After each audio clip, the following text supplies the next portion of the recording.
കരിപ്പൂർ വിമാനത്താവളത്തിന് സമീപം പോലീസിന്റെ സ്വർണം പിടിക്കൽ സ്ക്വാഡിന്റെ ഇടിമുറി. വിമാനത്താവളത്തിന് പുറത്തേക്ക് പോകുമ്പോഴുള്ള പോലീസ് എയ്ഡ് പോസ്റ്റാണ് ഇടിമുറിയായി മാറിയത്. മലപ്പുറം SP ആയിരുന്ന സുജിത് ദാസ് നിയമിച്ച സ്ക്വാഡിന്റെ നിയന്ത്രണത്തിലാണ് ഇപ്പോഴും ഇടിമുറി. സംശയമുള്ളവരെ ഇവിടെ എത്തിച്ചാണ് സ്ക്വാഡിന്റെ മർദ്ദനമുറകൾ. 24 എക്സ്ക്ലൂസീവ്. സ്വർണ്ണക്കടത്ത് പിടികൂടാനുള്ള ഉദ്ദേശത്തിലാണ് കരിപ്പൂർ വിമാനത്താവളത്തിന് പുറത്തേക്കുള്ള വഴിയിൽ അനധികൃതമായി സ്ഥാപിച്ച എയ്ഡ് പോസ്റ്റ്. വിമാനത്താവളത്തിൽ നിന്നും പുറത്തേക്ക് വരുന്ന യാത്രക്കാരിൽ സംശയം തോന്നുന്നവരെ സ്വർണ്ണക്കടത്തിന്റെ പേരിൽ എയ്ഡ് പോസ്റ്റിലെത്തിച്ച് മർദ്ദിക്കും. ഇരുമ്പ് ദണ്ടുകൊണ്ട് തുടയുടെ മസിലിലടിച്ചാണ് ചോദ്യം ചെയ്യൽ. വിരമിച്ച പോലീസ് ഉദ്യോഗസ്ഥന്റെ മകനും ഇങ്ങനെ മർദ്ദനമേറ്റു. പിതാവിന്റെ സാന്നിധ്യത്തിലായിരുന്നു ഇടിമുറിയിലെ മർദ്ദനം. സുജിത് ദാസ് മലപ്പുറം SP ആയിരുന്നപ്പോൾ നിയമിച്ച കുപ്രസിദ്ധരായ പോലീസുകാരാണ് ഇപ്പോഴും ഇടിമുറിയുടെ ചുമതലക്കാർ. ഇവർക്ക് മുഖ്യമന്ത്രിയുടെ പോലീസ് മെഡൽ ലഭിക്കാൻ ശുപാർശ ചെയ്തതും സുജിത് ദാസ് തന്നെ. CCTV ക്യാമറകൾ പോലുമില്ലാത്ത എയ്ഡ് പോസ്റ്റിൽ കരിപ്പൂർ സ്റ്റേഷനിലെ പോലീസുകാർക്ക് പോലും അനുമതിയില്ലാതെ പ്രവേശനമില്ല.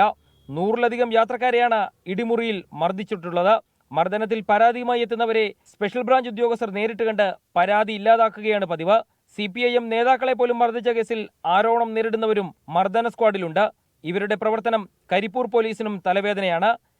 സുജിത് ദാസിനെതിരെ അന്വേഷണം നടക്കുമ്പോൾ SP നിയോഗിച്ച സ്ക്വാഡ് അംഗങ്ങൾക്കെതിരെയും അന്വേഷണം വേണമെന്ന ആവശ്യം ഉയരുന്നുണ്ട്. ശ്യാംകുമാർ, 24, കൊച്ചി.